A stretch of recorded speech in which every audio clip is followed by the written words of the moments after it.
ഇപ്പോൾ എനിക്ക് നോർമലി നമ്മൾ റൂറൽ ഏരിയയിൽ നിന്ന് വരുമ്പോൾ ഏറ്റവും കൂടുതൽ പ്രശ്നം അനുഭവിക്കുന്നത് ഇംഗ്ലീഷ് ലാംഗ്വേജുമായി കുറച്ച് ഇപ്പോൾ അതെനിക്കുണ്ടാകുന്ന അറിയത്തില്ല. പക്ഷേ ഞാൻ സാധാരണ മലയാളം മീഡിയം സ്കൂളിലൊക്കെ പഠിച്ചുകൊണ്ട് ഇംഗ്ലീഷ് കൈകാര്യം ചെയ്യുന്നതിൽ എനിക്കൊരു പ്രശ്നം തന്നെയായിരുന്നു. അപ്പോൾ അതിന് ഒരുപാട് വഴികളുണ്ട്. ഇപ്പോൾ ഒരുപാട് കോച്ചിങ് ക്ലാസ്സുകളുണ്ട്, അത് ചെയ്യാം. അല്ലെങ്കിൽ തന്നെ നമ്മൾ മനസ്സിലാക്കുക, നമുക്ക് കമ്മ്യൂണിക്കേറ്റ് ചെയ്യാനുള്ള ലാംഗ്വേജ് മാത്രം പോരെ. ഗ്രാമർ എഴുതി നന്നായിട്ട് ഫുൾ ഗ്രാമർ എഴുതി നോക്കി കഴിഞ്ഞാൽ ഗ്രാമറൊന്നും എല്ലാവരും വായിച്ചൊന്നും നോക്കത്തില്ല. നമ്മൾ പറയുന്ന കാര്യം അവർക്ക് കൺവേ ചെയ്യുന്നുണ്ടോ എന്നുള്ളതിലാണ് കാര്യം. സിവിൽ സർവീസ് എഴുതുമ്പോഴും നമ്മൾ ഗ്രാമാറ്റിക്കലി കറക്റ്റൊന്നുമില്ല എഴുതുന്നത്. ഞാൻ എഴുതുന്ന പോയിൻ്റ് വൈസാണ് എഴുതുന്നത്. ഈ കാര്യം അവർക്ക് എത്തുക എന്നുള്ളതാണ്. അപ്പോൾ നമ്മൾ മനസ്സിലാക്കാനുള്ളത്, ഇംഗ്ലീഷ് നമുക്ക് മാറ്റിയെടുക്കാൻ ഒരുപാട് വഴികളുണ്ട്. ആൾക്കാർ പറ്റും ഡെയിലി സംസാരിച്ചാൽ മതി. അതിന് ഏറ്റവും നല്ല ഉദാഹരണം എന്ന് പറഞ്ഞാൽ, നമ്മളിപ്പോൾ മലയാളിയായിട്ട് സംസാരിക്കാൻ വലിയ പ്രശ്നമുള്ളൂ. ഏതെങ്കിലും കോൾ സെൻറ്ററിൽ വിളിച്ച് സംസാരിച്ചാൽ മതി. അതാകുമ്പോൾ BSNL എവിടെയെങ്കിലും വിളിച്ചിട്ടെങ്കിലും സംസാരിക്കുക, വെറുതെ സംസാരിക്കുക. ക്രെഡിറ്റ് കാർഡ്, SBI ഇതൊക്കെ വെറുതെ അങ്ങ് ഞാൻ പറയുന്നത് അതിലെന്താ തെറ്റ്?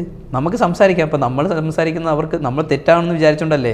ഞാനിതൊക്കെ ചെയ്യുമായിരുന്നു. ഞാൻ വെറുതെ എനിക്ക് ഇങ്ങോട്ട് വരുന്ന കോളിൽ ഞാൻ വെറുതെ സംസാരിക്കുമായിരുന്നു ഇങ്ങനെ, എങ്ങനെ ചെയ്യാമെന്ന്. അപ്പോൾ നമുക്കൊരു കോൺഫിഡൻസ് ബിൽഡ് ചെയ്യും. അതൊരു കാര്യം. 2, നമുക്കറിയാത്ത ആൾക്കാരായിട്ട് സംസാരിക്കുക. മലയാളികളായിട്ട് സംസാരിക്കാതെ, അതാണ് നമുക്കൊരു പ്രശ്നം. ഫോറിനേഴ്സ് വരുമ്പോൾ അവരുമായിട്ട് സംസാരിക്കും. ഞാൻ എൻ്റെ നാട്ടിൽ അവിടെ ഒരു ടൂറിസം സെൻ്ററൊക്കെ ഉണ്ടായിരുന്നു. അപ്പോൾ അവരുമായിട്ട് ഫോറിനേഴ്സായിട്ട് സംസാരിക്കുന്നു. അങ്ങനെയൊക്കെ വരുമ്പോൾ നമുക്കൊരു കോൺഫിഡൻസ് വരും. ഇത്രയേ ഉള്ളൂ, സംഭവം ഇത്രയേ ഉള്ളൂ. നമ്മുടെ പേടിയാണ് പ്രശ്നം. നമുക്ക് ചിലപ്പോൾ സംസാരിക്കാനൊക്കെ പറ്റും, നമുക്ക് പക്ഷേ പേടിയാണ്. പിന്നെ നമുക്ക് സ്പീഡ് കൂടും, നമ്മൾ കോൺസെൻട്രേറ്റ് ചെയ്തില്ല. ഇത് നമ്മൾ വളരെ കറക്റ്റായിട്ട് പറയണം എന്നുള്ള ടെൻഡൻസിയാണ് നമ്മളെ തെറ്റിക്കുന്നത്. പിന്നെ നമ്മൾ പറയുന്നത് ഓപ്പോസിറ്റുള്ള ആൾക്കാർ എന്ത് ചിന്തിക്കും. ഈ 2 കാര്യങ്ങൾ മാറ്റി വെച്ചാൽ വളരെ സ്ലോലി സംസാരിക്കുക.